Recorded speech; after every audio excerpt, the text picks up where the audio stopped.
It's a big-time showdown in Lincoln this weekend. The Big Ten season opener for Michigan and Nebraska, a game that will air on CBS Saturday at 3:30. The Cornhuskers have not beat the Wolverines since 2013. Nebraska, though, was 3-0 on the year, but this game against the 21st ranked team in the country will be their biggest test to date. The QB showdown of Bryce Underwood and Raiola will be one to monitor, but when you look at their numbers so far this year, it's not really much of a comparison. It is Raiola clearing in almost every single category. You see that 76.6% completion percentage compared to 57.5% for Underwood, which is last in the Big Ten. Raiola's second best completion percentage, and that passer yardage at 829, second most in the conference. Taking the convo a few steps further now, we bring in Sam Webb, who covers Michigan for 24/7 Sports, and Michael Bruntz, who covers Nebraska, also for 247. And it's two big-name QBs dueling this Saturday. And Michael, on paper, as we just showed, it certainly seems like it's Raiola who is leading the way, has the upper hand, and is just the second Big Ten QB since 2000 with 75% completion percentage, compared to no interceptions, TD interception rate through 3 games. He's just been efficient. I mean, there's really no magic there. Nebraska's really tasked him with running that offense. He's gotten Nebraska in a lot of good running plays in addition to what he's doing with his arms, and just seems like a much more comfortable quarterback in his second year at the helm here. He kind of took his lumps last year. The 13-11 touchdown to interception ratio last year was a little bit rough, but you're just seeing him play confident football this year. I think one thing that's helped, certainly the level of competition hasn't been huge the last couple of weeks, but even against Cincinnati in the opener, he just took what Cincinnati was giving him and just kept the offense moving on schedule. He's probably going to have to make a couple big throws in this game. The one thing that's a little bit different for Nebraska this year, offensively, they've just gotten a lot better around him with Dane Keene, Isaiah Hunter, and Ja'Cory Barney in the wide receiver spots. So this is going to be a big test for him and an opportunity to kind of show his growth as a quarterback on a national stage. So then, Sam, on the other side, you look at Bryce Underwood, who at least looked like he was playing more free and just able to have the reins unleashed from him potentially against Central Michigan. How does he take that from last week now into Big Ten play? Yeah, Zach, I think it's a great question. They played against Central Michigan like I thought they were going to play against Oklahoma. And again, different caliber opponent, mind you. I think we all know that. But I'm talking about just in terms of approach.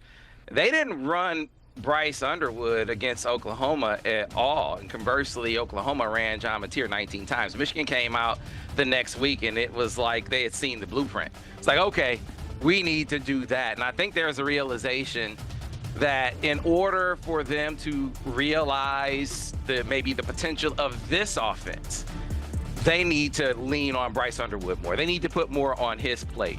In order for them to run the football like they want to run it, they were going to have to run Bryce Underwood and not necessarily put all that pressure on the offensive line. And it worked out great. I mean, the design quarterback runs worked really well to great effect. And then the improv runs. And this is another, I think, big coaching point last week. And it's going to be a big one this week, Zach. And that is, when in doubt, whether you're feeling a little uneasy about the rush or you're questioning coverage, where to go with the football, when in doubt, run the ball. I think that is going to be the edict this week on the road at Nebraska. So let's see who you guys think will have the bigger impact between those two QBs. And Michael, I'll go to you first. Yeah, I mean, I think I could see Underwood having a little bit of a bigger impact for what Michigan's doing offensively. Like Sam said, I mean, I think that was another dynamic with his legs last week that, Nebraska's going to have to account for defensively. You look at the opener, Cincinnati quarterback Brendan Sorsby in the second half was basically just playing backyard football. If the first read wasn't there, he was taking off running. And Nebraska defensively had a lot of trouble handling that and also kind of the mix of tempo. So I'm sure Michigan saw that. I'm expecting to see, Michigan try to take advantage of Nebraska's struggles in the opener to stop that. But, for Nebraska, Dylan Raiola just has to continue to play efficient football. He's going to have to make a couple throws in this game. But I do think, the decision making has improved. I think having a full off season with Dana Holgorsen as offensive coordinator has been huge in his development and just kind of expecting what Nebraska needs him to be offensively. So, I do think though that Underwood's ability to run is certainly an X factor in this game, and Nebraska is going to have to deal with that defensively and show that they can really handle that, which they didn't do in the opener against Cincinnati. Yeah, I think that is a great point. I think the Sorsby comp, at least as far as how effective he was running the football, is going to resonate with Michigan. It's certainly how he did last week against Central Michigan, with how decisive he was and how that sort of bled over into the rest of his game. I think that's going to play into it too. So he is absolutely going to be a huge part of their running effort. I think you'll see him run it 7 to 10 times. Both on design runs and then on improv plays. And then the question will be, can he take care of the football on the road? Because I think they will be able to run it effectively by injecting him into the equation. But can he avoid what Sorsby didn't avoid at the end of that game? And I was watching that game. He looks down the middle of the field, and he had predetermined that he was gonna throw that fade ball. No matter what, he was gonna throw that ball. That's where he was gonna go with it, and it was not open. Can Bryce Underwood, can he avoid that kind of mistake in this game? Because they'll run it effectively enough. He'll just have to take advantage of the plays that are there through the air. If he does that, I think they can be successful. So, Michael, if you are Nebraska and you have to worry about, okay, we need to slow down that dual threat ability of Bryce Underwood, but no, they have so many other pieces on that offense. How do they focus on slowing down Michigan when they have the rock in totality? Yeah, I think when you look at the way Nebraska's defense is built this year, the strength is certainly in the secondary, and they've returned a lot of veterans in that group. They've held every opponent this year under 70 yards passing. They've been opportunistic with turnovers when they've had the chance. And, I think what they've done this year is really kind of rely on those guys to back there in the back end to shut down opposing wide receivers, or at least limit them, and then kind of focus their efforts on trying to stop the run. Certainly Michigan's going to be a much different opponent in that regard than what Nebraska's faced this year. But I think a big question mark coming into the season was how Nebraska's front seven was going to hold up without Ty Robinson and Nash Hutmaker, who were huge pieces of that defensive line the last couple of years. Nebraska's going to rotate a lot of guys up front.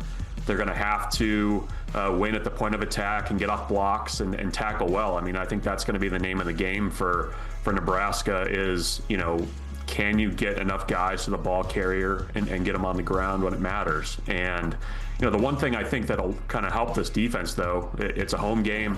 It's probably the biggest game of the year for Nebraska. You guys just flashed the graphic of when the last time Nebraska beat a ranked opponent was. It's been 2016 against Oregon. That's how long it's been. So I think the defense is playing confidently.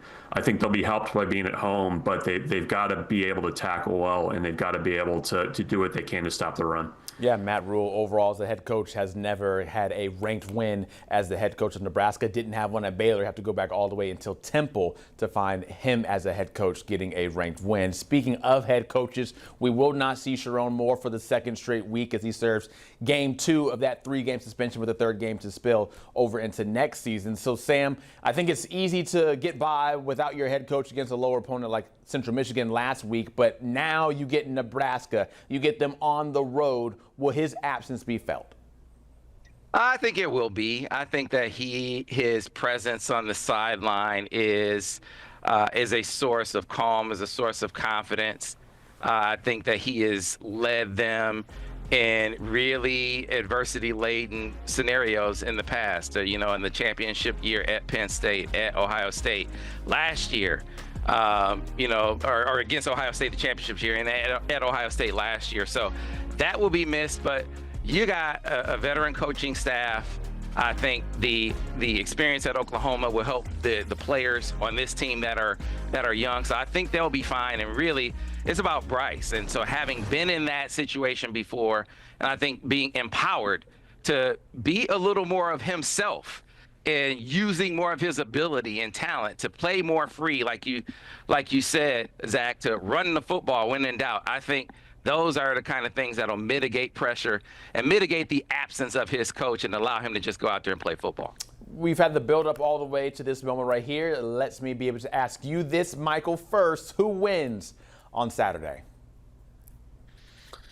Yeah, I'm expecting a four-quarter brawl-type game. I mean, I think that's, what this kind of lines up to. I've kind of had this, looking at this game, I think Nebraska might be able to do enough to, maybe confuse the freshman quarterback a little bit. I think that's one thing that Nebraska's done okay to this point is really mass coverages and pressures. So I'll give Nebraska a slight edge being at home. I mean, I think it's going to be like a 24-21 type game either way, but I think Nebraska somehow finds a way to get it done in spite of their recent history in these types of games.